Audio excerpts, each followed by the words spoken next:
Okay, so we're in a series on the 7-point mind training, and I thought it would be great actually just to remind ourselves of it, which is why you've got the whole of the 7-point mind training in front of you.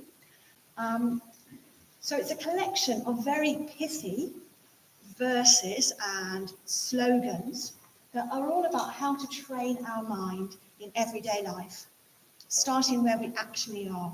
Sometimes it can feel, can't it, like you need to kind of go away and live on a mountain or something like that in order to practice. Or your conditions need to be different, like you need to have a different job or a different family, and then you could practice. And what this is saying, the 7-point mind training, is how to practice. In fact, it's great that you've got that job. It's great you've got that family, because you can really practice in that situation.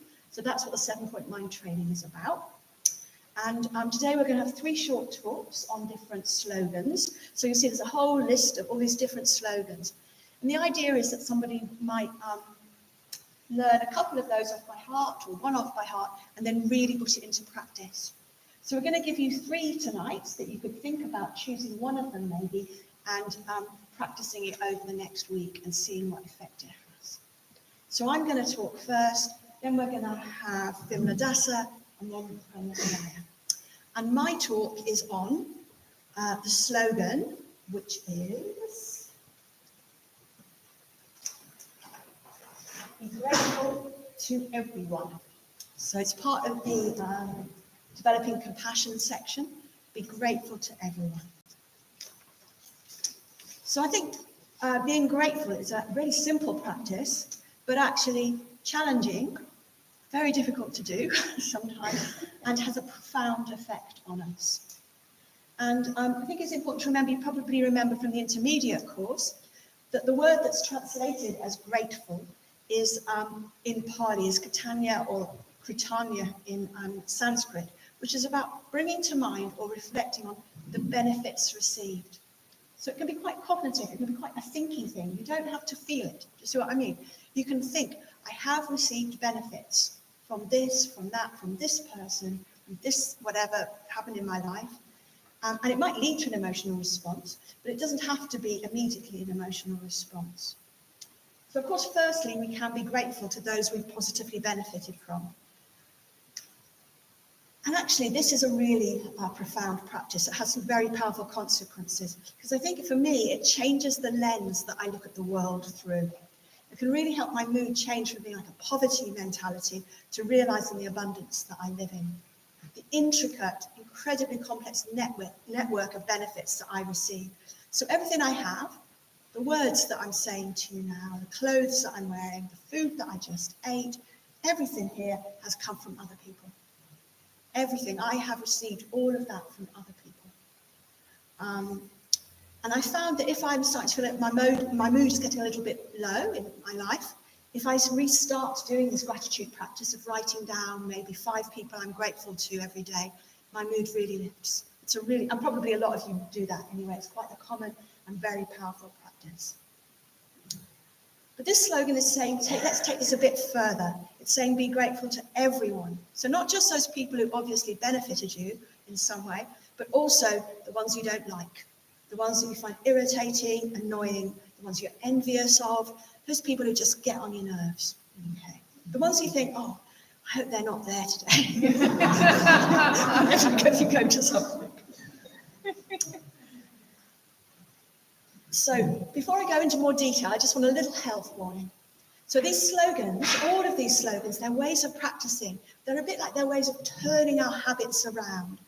They're about helping us to use our difficulties as a way to practice and connect with others. They are absolutely not saying, this is not saying, allow people to kind of abuse you or treat you badly, okay? Or that we should put ourselves in situations where we're treated badly. In fact, if we continue being in situations where we're badly treated and we can't get out of them, well, that's not ethical, because it's not kind to us. And it's not kind to the person. It's very bad karmically for the person who is maltreating us and abusing us. What we need to do is try and sort those situations out, okay? We don't need to kind of look for bad situations to be in to be grateful to somebody. So I think, we're using these slogans, it's good to start quite gently. Just like if you're going to go weight training, you start quite gently with some, maybe not even any weights on the bar kind of thing, and you build it up. Just start with people that you find a bit irritating. But maybe one day, it is possible, I think, to take this quite far. For instance, the Dalai Lama is reported to have said that he's really grateful to the Chinese government for invading Tibet. And I think he really feels that, And he says it's partly because he'd lived a very isolated life in Tibet, away from people. And by him coming to India, he's just got, he was really in contact now with ordinary monks and nuns, ordinary Tibetan people. And of course, the Tibetan Dharma teachings have spread out into the world in a way they might not have if Tibet had stayed a closed country. So I think that shows that the Dalai Lama can be grateful to everyone. Maybe we can't be at first, that's fine, but we can build up. So you might remember that on the intermediate course, we do the exercise of writing down everyone we've benefited from. And actually, people often say, they go, oh, I've written down a person who, say, maybe an ex-partner who treated us badly, something like that. And they go, actually, I learned something from that. I benefited from that. So even though at the time it was very painful, I benefited from that in my life.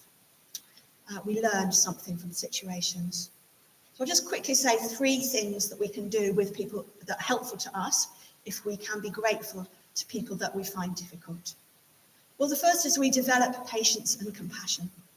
So instead of just kind of going, oh, I don't like them, I don't want to be with them or something, it's like if we can be grateful to them because they're helping us develop compassion and patience. And both of those are really key to our growth. The second is that we will be grateful because they're helping us learn more about ourselves. Because we usually tend to think of other people as being a thorn in our side. This difficult person is a thorn in our side, but actually, we're the ones that are the thorn. They help us find out where that thorn is located. So they help us find out what is triggering us, what's going on for, what are our issues inside of us that we still need to work on. And that helps us with the third thing, which is, it's a real thing, how are we doing in our practice? Because, you could go away on retreat, have loads of lovely meditations, feel loads of metta and love, then you come out of the retreat, you bump into someone, and they really irritate you. And you think, a little bit more to go, actually. A little bit more to go. And I've just got a couple of examples of people who took this practice really seriously. So first of all, Atisha, who's actually the person who brought the 7-point mind training to Tibet. So when he went to Tibet, he'd heard that the people in Tibet were very good-natured and flexible. And he thought they wouldn't be irritating enough for him. So he took with him a tea-boy who was renowned for being really grumpy and difficult and irritating, because Atisha thought he needed to have somebody who was pushing his buttons so that he could actually grow in practice. And there's a story about an early 19th century philosopher, teacher, mystic called Gurdjieff. I don't know if I'm pronouncing that right. And he set up a community of people living together. And there was someone there that they found really difficult, this guy that everyone found really difficult. So Gurdjieff went to France, I think he went to Paris for the weekend. And while he was away, all the people in the community got together and said to this guy, look, you've got to leave. You're too difficult, you've got to go. So when Gurdjieff came back, he was like, oh, where's this man? And they went, oh yeah, it's great, we've asked him to leave. And he went, no, went off in his car, fetched him back. And apparently he was paying him to live there because he thought that the people in the community really needed to have a difficult person. So at least there might be difficult people in your life and you're not having to pay them. Just for free. And I think, if we could live our lives from this place of being grateful to everybody, whether they're obviously benefiting us at the time or not, we would be in a real state of equanimity. A real state of grace. It would be whatever we came across, we would just appreciate and be grateful for. It would be a really beautiful way to be. And so I think the everyday practice that you might want to do over the week ahead is just, can you for one day maybe, whoever you meet, find a way to thank them. I mean in your head, you might want to thank them in person as well, but a bit of a kind of, can you bring a sense of gratitude, of gratefulness to everybody you meet. Okay. So that's the first of the slogans. And now I'm going to pass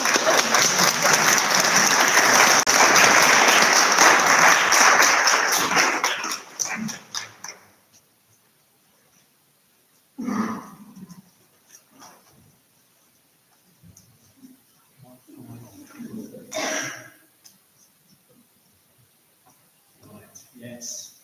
So give up hope. Give up hope for results. Other translations include abandon all hope of rewards, abandon any hope of fruition. Now, the more literary amongst you will probably recognise a line from Dante's Inferno over the gates of hell that says, abandon all hope ye who enter here. So you're probably beginning to get a bit worried. What is Vimaladasa going to do here? Well, bear with me. We'll be familiar with the Dharma teaching that happiness is not to be found in mundane things, it's not to be found in income, in job, in relationships, even in warm weather. Happiness is not to be found there either. It's not to say these things are wrong. If the worldly winds are quite literally blowing in our favour, that's great, enjoy them. But to rely on these things, indeed even to hope for these things, is not going to bring about lasting happiness. So far, so good. However, the message is actually far more radical than that, because it's saying that even hoping for rewards from spiritual practice like meditation or ethical conduct is to be abandoned as well. Even hope for our enlightenment, can get in the way, since it can come from a very sort of individualistic, very egoistic sort of perspective. Now, it's really hard for us, in a way, to think in this way, particularly in the modern world, where we're in a modern world which very much has this sort of individualistic, quite sort of self-help kind of mentality, you know. You don't have to look far to find a multitude of self-help books, and we'll probably be selling some in our garden party as well. If you look on the internet, there's masses of advice, you know, self-help advice about all sorts of things. I had a little look myself yesterday, and I found things on, obviously, the usual stuff around various diet fads, pop psychology, management theory, but I even found a book which was a self-help guide to how you write self-help guides. So, yeah, this slogan is basically saying, forget all that, especially in relation to the spiritual life. Now, of course, this may sound a bit sort of negative, but I just want to say a couple of things. First of all, it's not saying at all that having goals and aspirations is not important. Indeed, far, far from it. Having goals and aspirations, I would say, is actually essential in the spiritual life. So, for example, a figure like the Buddha represents our aspirations, something that we are sort of reaching up to. And that is great. That's really, really healthy for the spiritual life. And it's not also saying there's anything wrong in searching for alleviation of suffering, because indeed the Buddha, renounced his comfortable life and went out in search of the truth to find relief of suffering. So no, that's not a sort of a problem. And indeed, probably our sense of unsatisfactoriness with our life is what brought us here to this centre. So actually, that's also quite a healthy thing from the point of view of spiritual life. So what does it actually mean, particularly specifically in relation to something like meditation? With meditation, it's quite easy when we sit down on the cushion. We've made the effort, we sat down on the cushion, we're feeling a bit anxious, we're feeling a bit uptight, and we think, this meditation is going to sort me out. And we feel a lot better as a result of this meditation. And this is the kind of thing that meditation apps promise us very often. This is what meditation will bring. And it's not just beginners who have this struggle. Experienced meditators will sit down on the cushion and also have a fantasy about some sort of dhyanic experience that they'd like to enjoy as well. So we're all prone to this. But as we teach on the Adventures in Meditation course, which is starting again in September, no meditation is a wasted meditation. Every meditation is different. You can never predict what the outcome of meditation is going to be. And, you know, if the meditation doesn't work out in the way you'd hoped, then perhaps it's worth rewinding and thinking, well, why did I hope for that anyway? And just accepting the experience that you have. Be curious, of course, be curious about what's happening, but the main thing is to allow the practice to work, and allow what arises to arise. So let's turn to ethics and generosity. Generosity is one of the fundamental Buddhist virtues. You can always be generous. Whatever is going on in your life, however you're feeling, you can always be generous. And this is, really, really core teaching. But there's another slogan which is closely related to this. Don't expect thanks. Don't expect thanks. Because to expect the reward of a thank you, no matter how lovely that is, of course, will reduce the benefit. Once, quite a few years ago, when my children had grown up a bit, I had a great big baby carrier and I didn't know what to do with it. So I thought, I'll give it to a colleague at work. And he was somebody who was quite cool. I wanted to get on with it. And I thought, I knew he had a baby. I thought, I'll give him this, and maybe we'll go out for a drink. Well, it didn't change our relationship in any shape or form at all. Or, for example, when we give money to people in the street or whatever, we often have this sense of, we want them to be grateful. We want them to show that gratitude. But why do we expect this? It's interesting, isn't it? Why do we expect gratitude? Greater merit, in a way, comes from just the act of giving and a desire to help someone, and not the thanks. The other thing I just want to talk about is confession. We talked a bit about confession last week as one of the 4 special practices, and Satya Jyoti talked about it. We talked about it a bit in our group as well. We all have, I just wanted to talk a bit about how actually hoping for results can affect the quality of confession. So, for example, a few years ago, I had an unskillful phase in my life where I hurt some of the people around me. Eventually, I confessed, I expressed remorse, I tried to repair the damage, I resolved not to do it again, all the things we were talking about last week in the confession practice. But of course, I was hoping for forgiveness. I was hoping that somebody would say, it's okay, John, that's my old name. You're a good guy, really. That's what I was hoping for. But the consequences of my actions ran quite deep. And it's much more realistic, and in the end, actually more in keeping with a genuine sense of remorse, not to expect or hope for forgiveness from that person until they're ready for it, if at all. It changes the whole quality in the way of confession. So I just wanted to, one last thing, was talk a bit about another example, how this slogan can apply to big life events.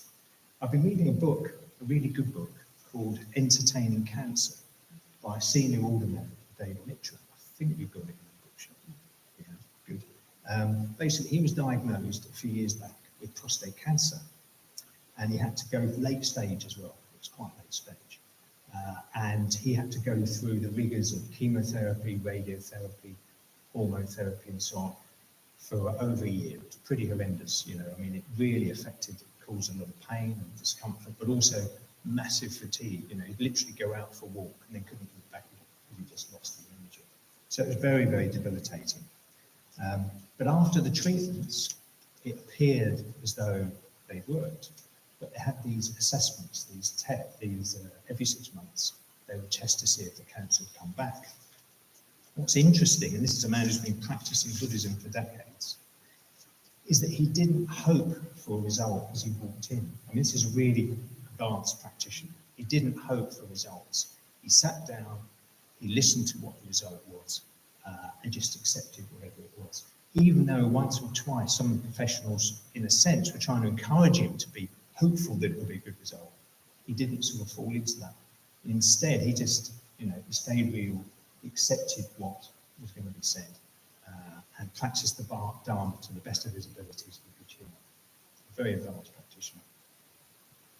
Anyway, so I think underlying this slogan, give up hope for results, is all about not getting caught up in fantasy, wishful thinking, trying to push our experience away, trying to replace our experience with something else. And is often the case with the Dharma. There's something of a paradox here, because wanting or grasping for an outcome, like, for example, better mental states and meditation, at best makes that less likely to happen. And actually, more importantly, means you may miss out on something far more important and far more profound. So a different approach is to let go of hope in a conventional sense and enter into a more appreciative, open awareness, bringing compassion to what's going on. And seeing beyond this sort of use value that we usually see in relation to things, people, what we do, indeed any results that concern our welfare. To move to an approach of appreciation, because in the end we are trying to open up to our true potential, which is something in us to be nurtured so it can grow and flourish.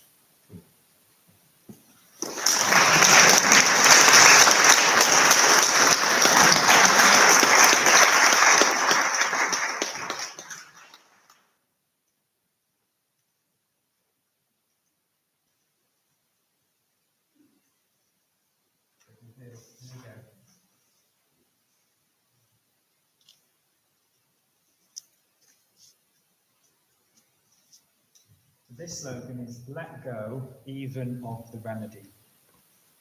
Let go even of the remedy. So we all know it's good to let go of things that don't serve us, things that cause us and other people suffering, addictive behaviours, getting anxious about the future, ruminating on the past. There's lots of things that you think, oh, I'd love to let go of that. And this slogan takes letting go to another level. Letting go of even that which is helping us, even that which helps us most, like the teachings of the Buddha. So in the context of this slogan, the remedy is the Dharma, particularly the wisdom teachings of the Dharma. And we're being asked to let go of that. That sounds bonkers. It's going to need a bit of explaining what we mean by that, and a bit of what it doesn't mean. The broad principle underlying this teaching is that essentially our craving and grasping runs so deep and is so part of the way our mind functions and how our mind works, that anything we take seriously will inevitably be grasped in some way or form. So if we really take seriously our practice of the Dharma, in one way or another, to greater or lesser extent, we will in some way turn the Buddhist teachings into something they're not, into something to grasp, something to kind of get us what we want, and to secure our sense of self and our identity. But to the extent that we grasp Buddhism, so like when I say grasp, I mean this like tight-fisted motion. I don't just mean picking up and grasping. To the extent we grasp that, to that extent, Buddhism ceases to be Buddhism. We've turned it into a means to bondage rather than freedom. Another way just to tighten our fist.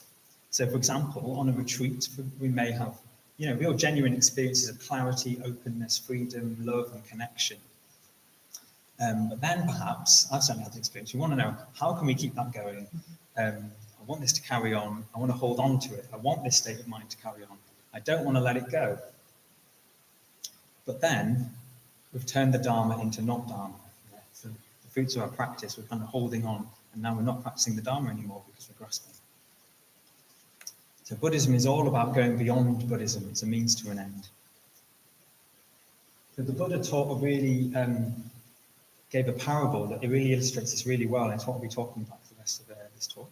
So, which is the parable of the raft, which I think many of us may have heard this before, and it's worth hearing many, many times, and it's really important. So the Buddha said to his disciples on one occasion that he said, suppose you want to cross a great river, a great dangerous river. How are you going to do it? He said, well, you need some kind of raft. So you build yourself a raft, you get in the raft, you paddle across till you get to the farther shore. So you go from the near shore to the farther shore, then you get to the other end, you've made it. Fantastic. And he said that the Dharma is like the raft. So the Dharma is the raft that takes us across the ocean of existence, the ocean of the worldly winds of life, to the farther shore of enlightenment. But then he said, and if you reach the farther shore, would you then keep your raft, stick it on your head and go walking off with it on your head? And the disciple said, oh no, that's ridiculous. And he said, just so, the Dharma is meant to be let go of. It's not meant, it's a means to an end, it's a means to enlightenment. It's not the goal itself. So the raft is Buddhism, or more specifically, the way that we ourselves have taken the Buddhist teachings in our own particular way that sort of, kind of in a sense, suits our temperament, our needs, our desires, and so on. So everyone who practices has their own raft, you might say. There's a couple of things we're going to draw out from this parable. Firstly, probably the most important thing, which is in a sense kind of slightly different to this slogan, but very, very important qualification. Really, really important. We need the raft. We need a raft, yeah? So this slogan is not saying, this slogan, let go even of the remedy. It's not saying we shouldn't wholeheartedly practice and commit to the Dharma. That commitment, that wholeheartedness is actually a prerequisite to be able to really practice what this is getting at. So thinking about letting go of the teachings before we really try to make them an integral part of how we're living our life, that's what's sometimes called spiritual suicide. I've heard it called. I think that would be a Sangha aphorism.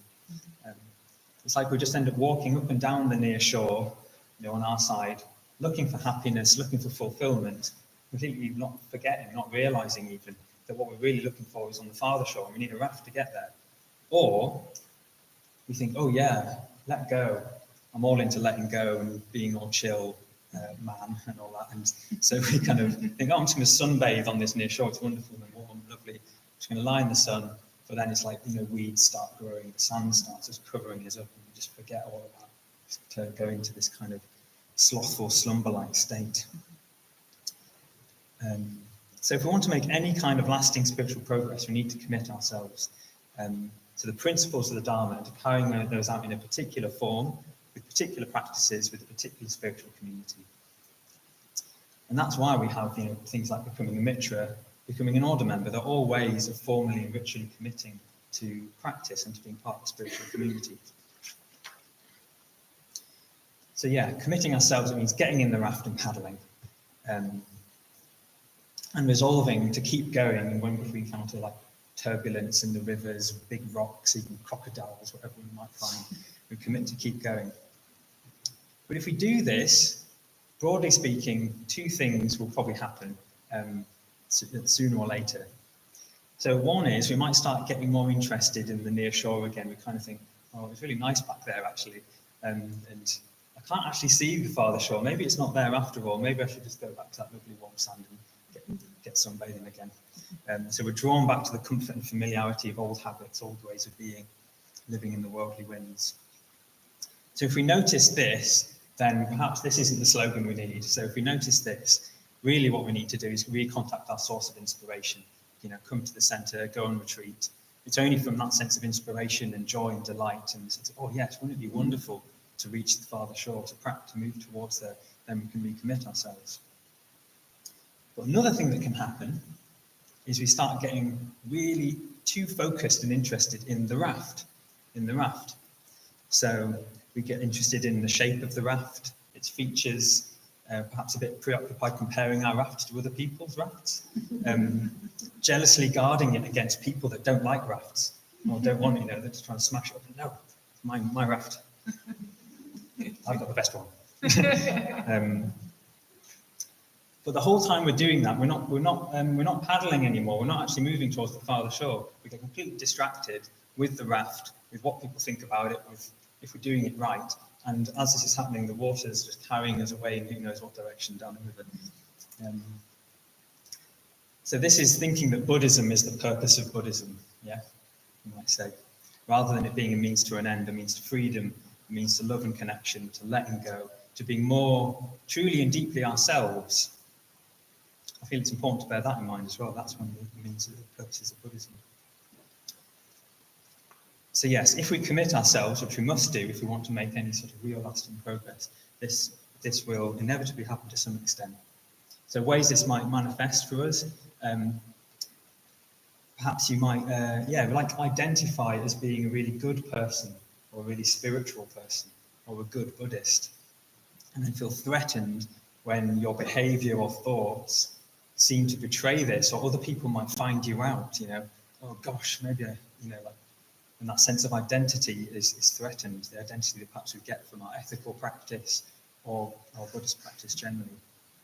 Or we might find ourselves feeling righteous hatred towards politicians for how unethical they are, how dare they be so unethical, and they should practice the precepts, and ironically we're completely blowing the precepts out of the water with the process. I know for me, one of my main fears is actually that I'm going to get to my deathbed and sort of realize my life didn't really amount to anything. I don't think that's actually going to happen, but it is a fear I have. And when I'm fueled by that fear, it's like I can turn the Dharma into this kind of all-inclusive redemption package. And if I just tick all the right boxes, it'll all be okay. But because that's driven by fear and anxiety, even things that might look quite Buddhist can just become another expression of that fear and anxiety, which contracts and narrows rather than expands and connects. So to summarize, whenever if we notice ourselves getting tight, frustrated, proud even, disappointed, or narrowly obsessed with ourselves in relation to any particular teachings of the Buddha or Dharma practice, so whether ethics, meditation, reflections on wisdom, we may choose in those moments to say to ourselves, let go, even of the remedy. Let go. And then we may find we can really practice the Dharma, paradoxically. And we can always pick things up again. If we grasp something tightly, if we're taking it too seriously, taking ourselves too seriously, we can let it go. We can always pick it up again later.